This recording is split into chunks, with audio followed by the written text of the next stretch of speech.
Hey guys, it's Annie and welcome back to the channel.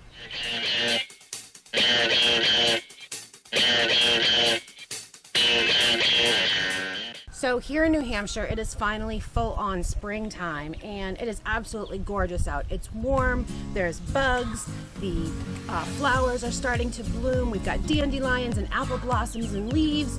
The only thing I'm missing is my bees, and those are coming this Friday. So in order for me to get ready for those bees to come here, I need to get my hive set up, so let's do that together. The bees that I'm going to pick up this year are a nucleus colony, and a nucleus colony is basically a small mini beehive. It comes with 5 deep frames, that's these large size ones, and they have honey, pollen, brood, which is baby bees, and it comes with a queen and worker bees, and they're already in the swing of things trying to get a good nectar flow so they can make some honey and start preparing for winter.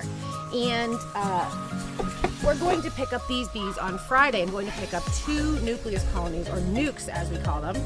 And so what I've needed to get ready is basically the rest of the beehive. A nucleus colony stays really small in the wintertime because the queen isn't laying very many bees in the wintertime because the brood, the baby bees, need to stay really, really warm.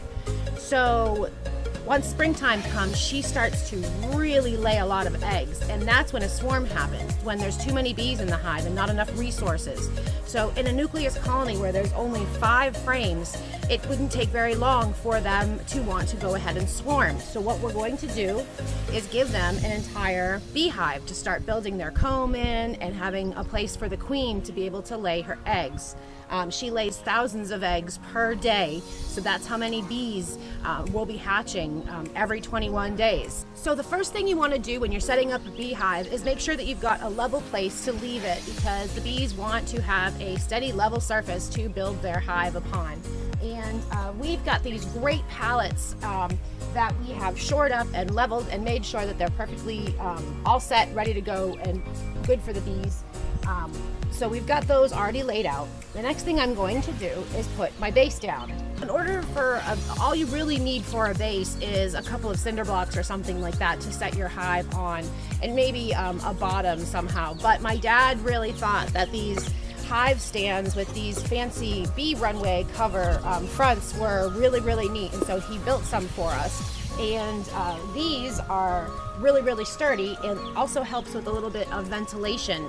You get a lot of ventilation up and in here, which the bees definitely need in the summertime.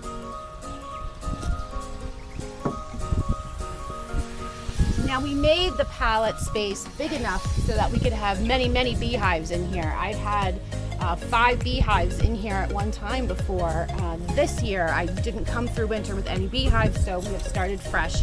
We're starting with a brand new hive. So we've got our bottom down.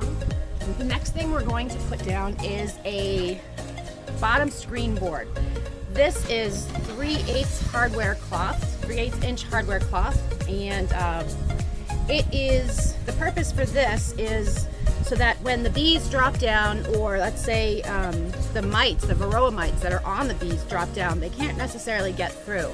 If there is a flat surface, let's say if there wasn't a screen bottom board, the mites that were falling off of the bees up in the hive would be able to stay down there, and bees that were crawling in from just getting back from a nectar run could possibly pick those mites up and bring them back into the hive. And as we all know, the varroa mite is destroying beehives left and right, and I've actually had many problems with varroa, and so we're trying to do everything we can to prevent any more mites from getting into the bees. So screen bottom board for us.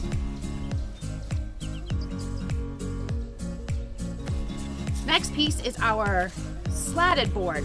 And the idea behind this is that this just gives the bees a little bit more space and ventilation to be able to crawl up so that they can, I've seen them do it. Occasionally they will beard down underneath and hang down here in the summertime when it's really, really hot out. So we decided that we would use the slatted bottom board from here on out, and so far it's worked out really good for us. So that goes on next.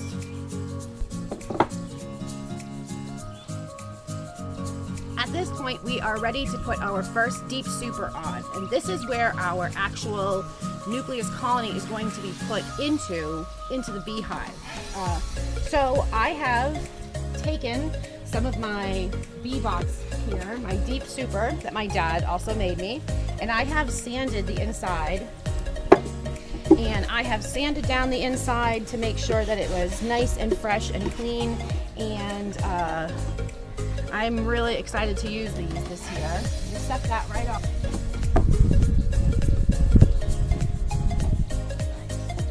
So there's our first box. Now, because we are going to be putting 5 frames from the actual nucleus colony in here, we only have to put 5 more frames into this hive. And I have those frames right here.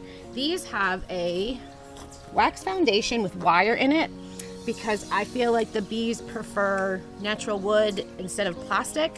We've tried plastic for our deep frames before, and I just don't feel like queens like to lay in them. I've just not had luck with them. So I decided that we're going to go with wax from here on out. And this year we're actually trying a smaller celled hole, which is supposed to help with varroa mites, because varroa mites breed inside the brood of bees. So trying something new again this year. Let's put our frames in. But the special thing about having bees and having them from year to year is that even when they die, they do still leave some honey behind. So I have saved some of the honey that I got from last year's hive, because all they did was make honey. They didn't make any bees or anything like that. And so this year, I'm going to go ahead and put this in there as sort of a gift, like a welcoming gift for the bees to come, and just in case they need it, in case there is a lot of rain one week or something, they'll have this honey to use. So I'm going to go ahead and put those in there now too. So this is a deep frame with honey, capped honey. So once the bee has made its honey, it fans it out so that the moisture content goes down. It needs to evaporate the nectar into actual honey. And once it is evaporated to the right percentage, then they put a cap on it, and it is technically good forever. So I'm going to throw this into the last, here we go, put that right into the last slot, the number 10 slot in my hive, and then I'm going to put the other one in the number 1 slot.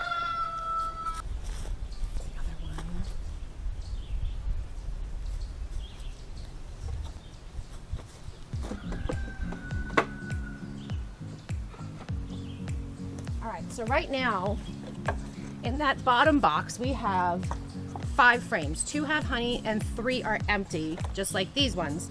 And then the other 5 frames are going to come from the actual nuke that I get coming up this week. So we're going to put those, when we get it, we're going to stick them right in here in the same, almost as a big block. We're just going to take them out, put them in, and we're going to leave them after that.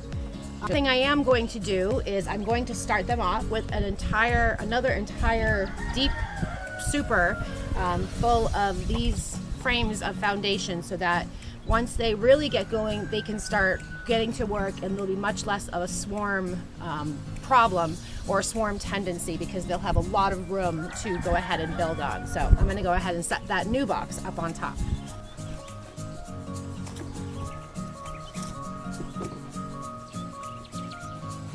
So the next part of the hive is going to be our cover, inner cover, and that is one of these guys right here. The inner cover goes on the top and has a small hole in the very, very top that's notched out, and this allows for a second upper entrance from into the hive for bees to use if they so choose. The circle cover, or the circle part on the inner cover here, is the exact size of a regular ball mason jar lid, and it fits the normal size, so not the wide mouth, but the normal size in here. And so once you stick this onto the top of your hive, you've got your hole right here, and you can now stick a feeder jar of sugar water or food, if you needed to, into the top. And then otherwise, I leave that hole open. I used to put hardware cloth across the top so the bees couldn't get out, but I realized that the bees weren't going to do anything up there, and they never have. They've never made comb up in this upper part or anything like that. So now I just leave it and let the ventilation take place. And then our last component is the, this is just a top. It's gonna remain hollow inside. It's really just to keep a little bit of distance between the cover and this ventilation hole. Now this top isn't really needed. You could go ahead and put your cover directly on top of it and your bees would be fine. I like to have it there just for ventilation purposes, or if I am going to have to feed my bees. And the last part, of course, is your top cover for your roof. And you have a beehive. I am really excited this year about bees, and I'm excited to have a new, improved bee yard. And I'm also going to be putting a second hive at my friend Judy's house so that we can sort of do an experiment. This is kind of a shaded area. It's very foresty. There's not as many wildflowers as there would be, say, in like a meadow or a field. So friend Judy's house does have a meadow and a pond and all kinds of stuff like that. So I want to see what the difference in the honey is, and so I'm super excited. I'm going to go over there tonight and set another hive up with a couple of frames of honey and get ready for that nuke. Again, those are coming in just a few days, and of course I'm going to vlog it. I'm really excited, you guys. Let's get ready for beekeeping season, and everyone pray for flowers. And this year, we're doing something a little different. Normally there was a lot of raspberries and blackberry bushes up in here, and this year we are doing flowers and probably perennials all throughout here. Pretty excited about that. Very excited about that, actually. So stay tuned. We will have so many more bee videos coming up this summer. So thanks so much for watching the channel. I hope you guys enjoyed this. I hope you learned something, and I hope I didn't ramble on too much. But please feel free to browse around the rest of my channel. There's all kinds of really cool videos. And make sure to leave a comment in the comment section about a topic that you'd like to see us do or something on the farm. Once again, thanks for watching.